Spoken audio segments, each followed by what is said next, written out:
Hey there, everybody. Meteorologist Jim Dickey back here with another edition of Tropics Talk. It's August now, so I want to use this time to sort of take a look forward at what this coming August is likely to bring. We'll call it our August Outlook. And that should begin with a look at climatology. Generally speaking, August tends to be the month when we see things really start to ramp up in the Atlantic during hurricane season. This is plotting out all the tropical storms and hurricanes over the past 100 years in the Atlantic, and there's a clear trend, that upward trend through the month of August. You see, usually June, July tend to be pretty quiet. August, though, especially by the middle part of the month, you're approaching that peak in activity, which peaks specifically during the second week of September. But really, things tend to stay pretty active all the way through mid to late October. So, the heart of any hurricane season, mid-August through mid-October, we're quickly headed that way. Why is that? Generally speaking, for tropical systems to get going, you look for three main ingredients. Warm waters over 78 degrees specifically. You look for deep tropical moisture, and also sort of on that end, you don't want much dry air out there to get in the way. And then calm conditions with the middle and upper level winds, with the atmospheric winds. Low wind shear, what we look for in general. When there's high wind shear, that helps to tear developing storms apart. And generally speaking, we work our way through August into September. This is when we maximize all three of these. We look at water temperatures right now, and just about all of the tropical Atlantic is reaching that threshold of 78 degrees or above. Many spots, especially the Caribbean and the Gulf of Mexico, well above that. One thing to note in particular, the waters of the eastern tropical Atlantic, right around the latitude of the Cape Verde Islands and working westward, still marginal with those water temperatures. A little bit cooler this year, but there's a whole lot of real estate where waters are very, very warm. Again, you can see this looking at ANOMALY. So where waters are warmer or cooler than average, waters at a little bit below average there in the, again, eastern tropical Atlantic. There's a whole lot of orange on this map, though. The Caribbean, the Gulf of Mexico, water temperatures off of our coastline here in southwest Florida this morning in the 90s. So just jet fuel out there in the Caribbean and the Gulf of Mexico.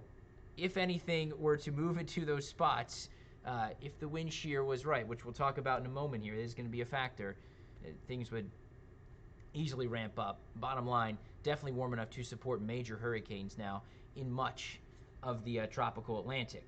Now, something else we look for, deep tropical moisture, and even more to the point, a lack of dry Saharan air. Early on in the season, and this has definitely been the case this season, usually there's a whole lot of dry, dusty air across the basin. There's still some out there right now. See one little plume that is sort of breaking up across the Caribbean, another burst of Saharan dust moving into the eastern Atlantic now. But watch as I put this forward, and the model's showing things really winding down. We're not going to get much help going forward, unfortunately, from Saharan dust, which we typically see as we go into August. A little burp of that dry air tries to come off the coast by the time we get to Friday. But note, there's just not a whole lot out there later on this week. We're losing that sort of protective force going forward. The one thing we still have going for us, though, and it looks like we will likely, for at least the next week or 2 weeks, is a whole lot of wind shear, and in particular, a whole lot of wind shear in the Caribbean. You see sort of that swirl going on across the Bahamas. That's something called the TUT, Tropical Upper Tropospheric Trough. There you go. And it's more or less always there, but it's a little stronger than usual right now, and that's leading to some anomalously high wind shear across the Caribbean. The longer we can keep this in play, the better off we will be, because if there's that high wind shear there in the Caribbean, we have all that warmth out there in the eastern Atlantic, the warmth of the Caribbean, but if storms were to try to develop, those African easterly waves try to develop as they come off the coast of Africa, they would likely hit the Caribbean and be torn apart by that wind shear. Now, all this being said, there's nothing going out there right now. Look across the tropics.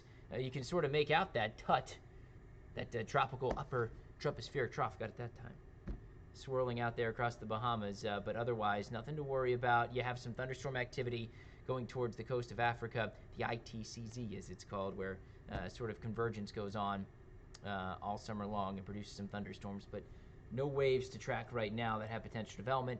Per the Hurricane Center, no development expected through the next 5 days. So, when can we expect this to wind down? I think as early as next week, unfortunately. When we look at the models, they're starting to hint that a wave that comes off the coast this weekend might have the chance to develop as it works its way to the west and northwest. This is the European forecast model. It's showing about a 50-50 shot of that wave being able to become a tropical depression.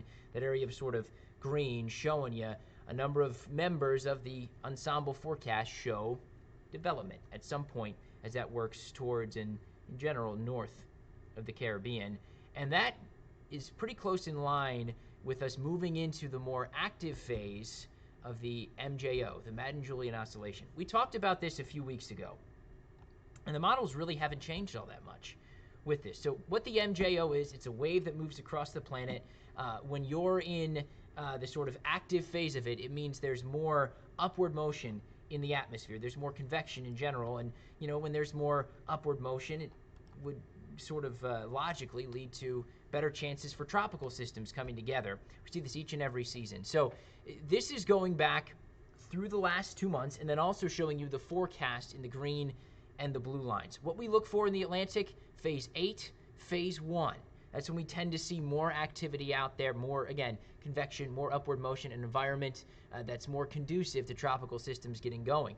And in fact, note the purple areas where it says start on this, that was during June. And if you recall, late June, from about the 20th until early July, very active in the Atlantic. And that's exactly the phase we're headed back into as we work through the next 2 weeks, going through phase 8 into phase 1. So in the phase of the MJO, that tends to preclude more activity in the Atlantic.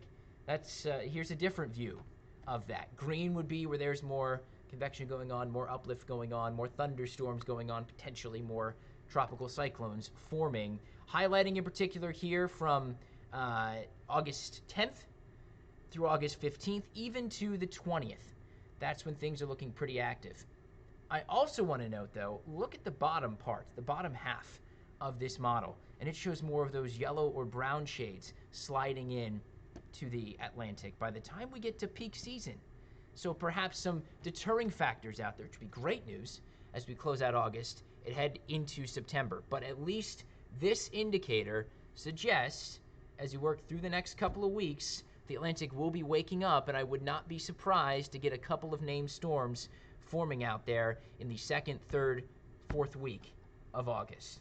So to sort of wrap this all up, yes, the Atlantic is quiet for now. At least this first week of August, we hold on to that quiet phase we settled into going back through much of July. But I do think that is going to flip, sort of turn things back on, flip the switch as we go into the middle part of August, weeks 2, 3, and 4.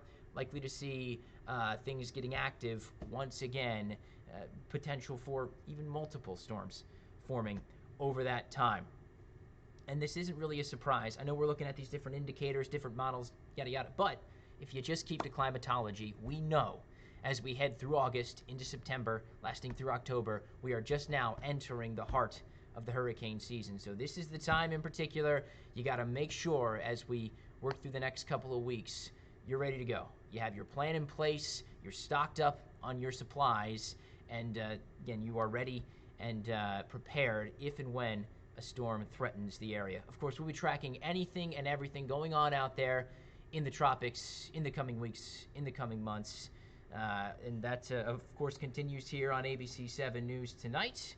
Chief Meteorologist John Patrick, he'll be back with an update for you here on ABC 7.